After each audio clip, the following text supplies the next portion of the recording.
Hey Econ 200, in this video we're going to go over the homework problems from chapter 19 on public goods and the tragedy of the commons. I'm going to cover 4 of the problems. The first one is from Facts and Tools. That's going to be problem number 7. And then I'm also going to go over from Thinking and Problem Solving problems 3, 5, and 6. So, beginning with problem 7. Facts and Tools. This chapter noted that chickens and the quote-unquote chicken of the sea, tuna, are fundamentally different in terms of population, though they are both food. Indeed, chickens are eaten far more than tuna, and chickens are abundant compared with their ocean-living cousins. Part A. What difference between these two species does this chapter identify as the explanation for this seemingly strange puzzle? Well, the chapter, if you go back just a couple pages from the page that chapter 7 is written on, points out that chicken are owned, whereas tuna are not owned. And maybe more specifically, chicken are owned from the time they are eggs all the way through the time that they are slaughtered and sold for meat.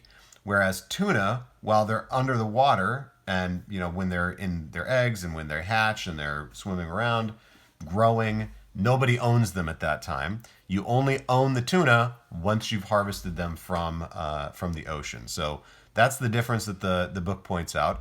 In my answer key, what I point out is that means that chicken are excludable, whereas tuna are not excludable. So both of these two are rival goods, right? I eat a chicken, that chicken's not around for you to eat. I eat a tuna, that tuna is not around for you to eat. But it's easy for the farmer or the rancher to exclude me from eating a chicken if I haven't paid for it. Whereas it's not easy for the tuna fisherman to exclude me from catching a tuna if I haven't paid him for the right to do that.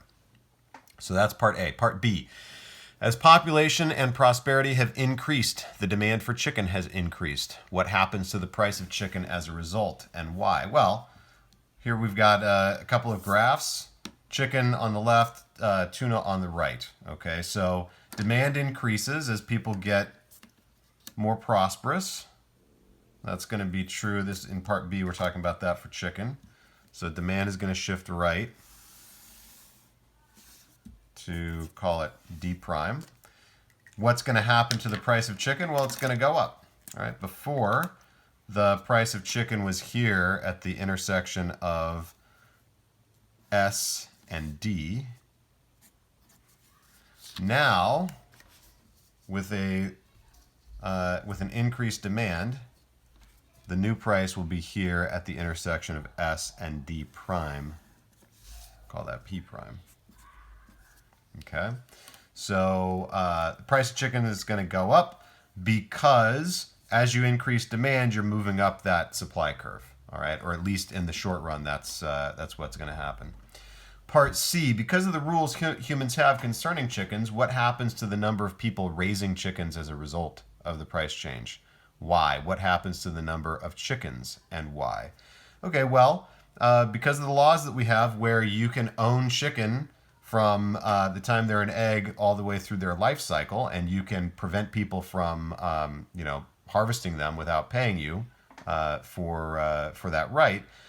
What that does is it allows you, if the price of chickens goes up, that means that it's going to be possible for more people to get into the chicken raising industry, buy eggs, buy laying hens, okay, and start raising more chickens to meet that increased demand, okay, so that there's kind of this feedback loop in the chicken market, and this is kind of going back to chapter 11 on perfect competition. Demand goes up, and that pushes the price up, but we've got strong private property rights in this market, and that higher price creates a profit opportunity for people who will produce more chickens and sell them into the market. And so what happens is if that price has pushed, if the demand increase has pushed the price up above the minimum of the average total cost curve for those firms, then eventually what will happen is the supply curve is going to come back down until it is, right, as more firms enter this market and people start producing more chickens, in the long run, the supply curve is going to start shifting right till you get back to the old price. And we have produced a lot more chickens in order to make that happen. Okay? And that's all driven by the fact that there's a profit opportunity for making more chickens, for producing more to sell them. Part D, what happens to the price of tuna as population and prosperity increase, and why? Okay, well, you're still going to see an increase in the price. This demand curve will shift right.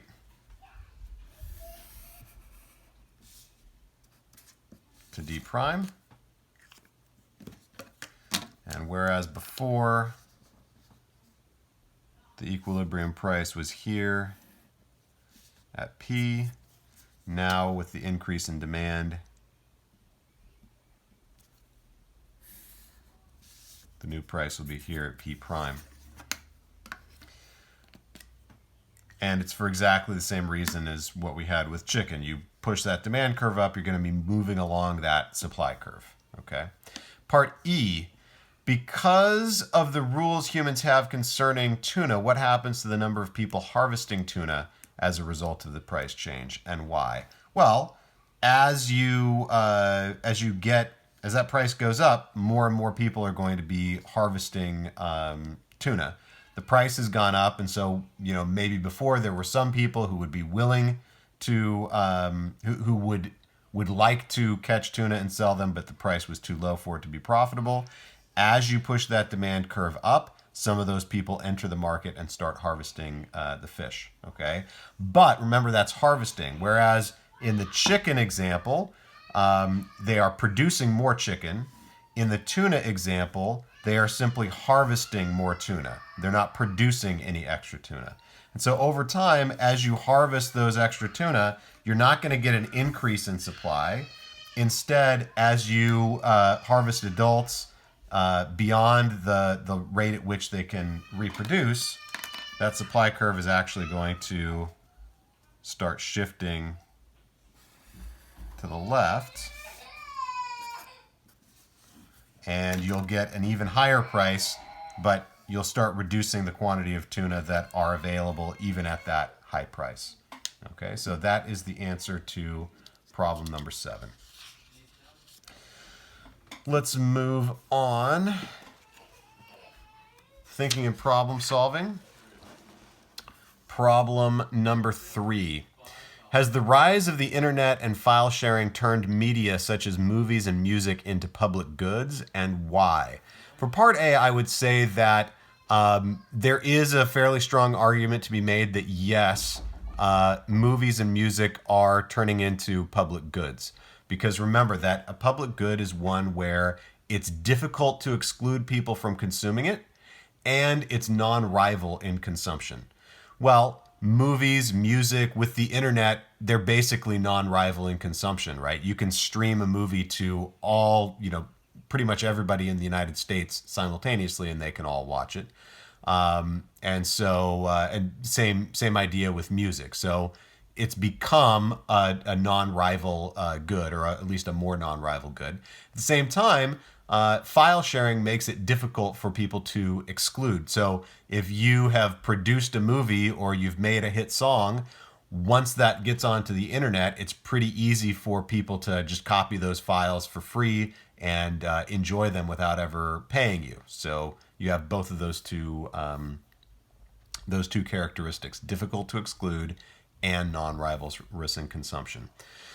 Part B, taking your answer in Part A into account, would government taxation and funding of music improve social welfare? In your answer, at least mention some of the practical difficulties of doing this.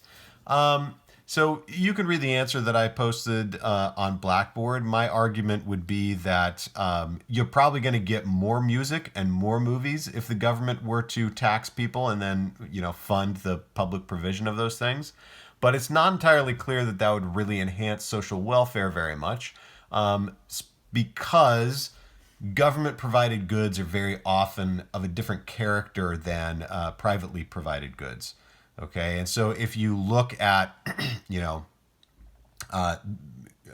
museums that are funded by governments, television stations like PBS that are funded by governments, and the like. I don't want to say that they don't produce any value. Okay, I have watched shows on PBS and I've gone to to museums, but the customer in that case is not individuals making individual consumers making their choices of what to watch and not. The customer in that case is primarily the funding agency, the government. And so the producers of that art, their incentive is going to be make your government funders happy, not necessarily make the end user, the final consumer of the good, happy. And so there's going to be some tension there. And for the most part, I would say that at least for things like music, a lot of what is happening is you get this public good nature of streaming music. But that ends up sort of being advertising for the artist's live shows. A lot like, with broadcast television, the television show was what brought people to watch their TVs, and then the stations would sell off little bits of time to advertisers, to people who were willing to pay to get on the air. It's a similar story that goes on with, with file sharing for music at the very least. Okay, so that brings us to problem 5.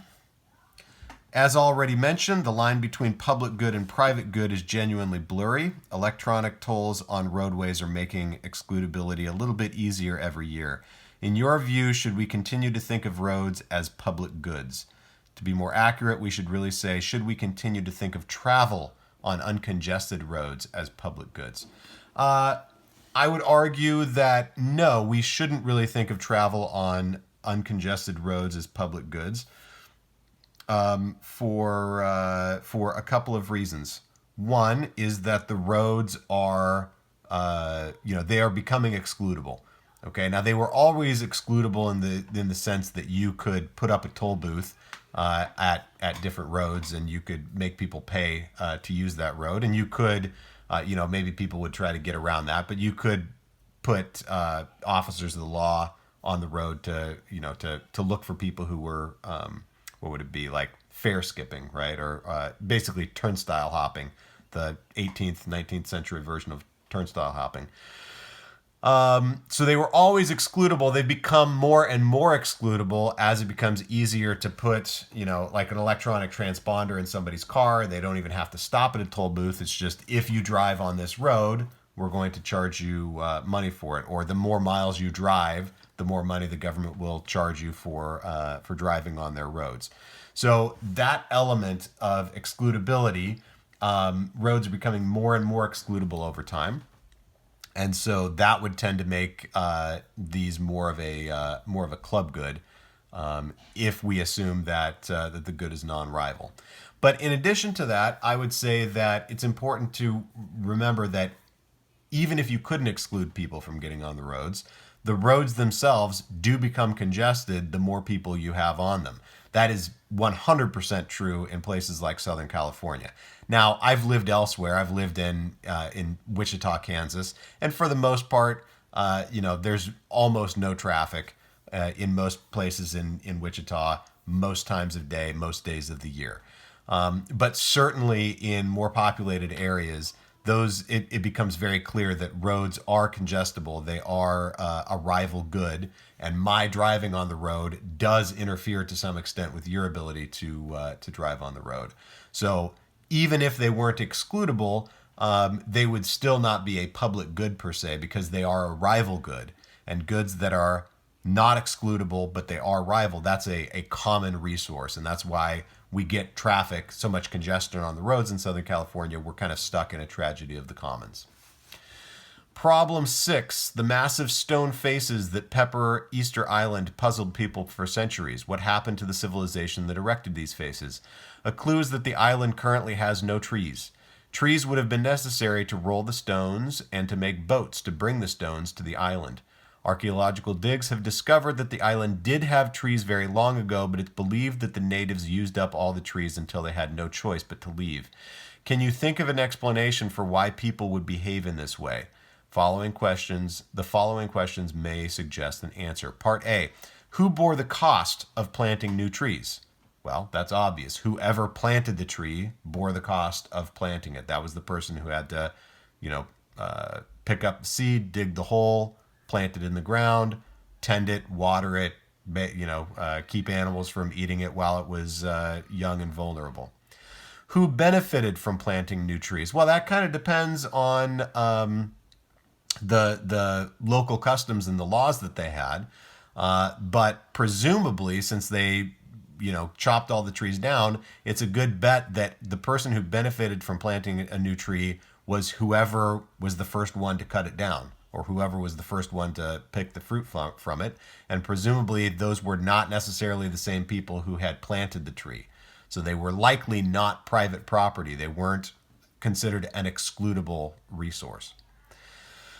Part B, as the population of the island grew, what happened to the number of trees and why? Well, as the population of the island grows, the number of trees is going to shrink because you have, one, more people exploiting that resource, right? People can cut down trees if they want to.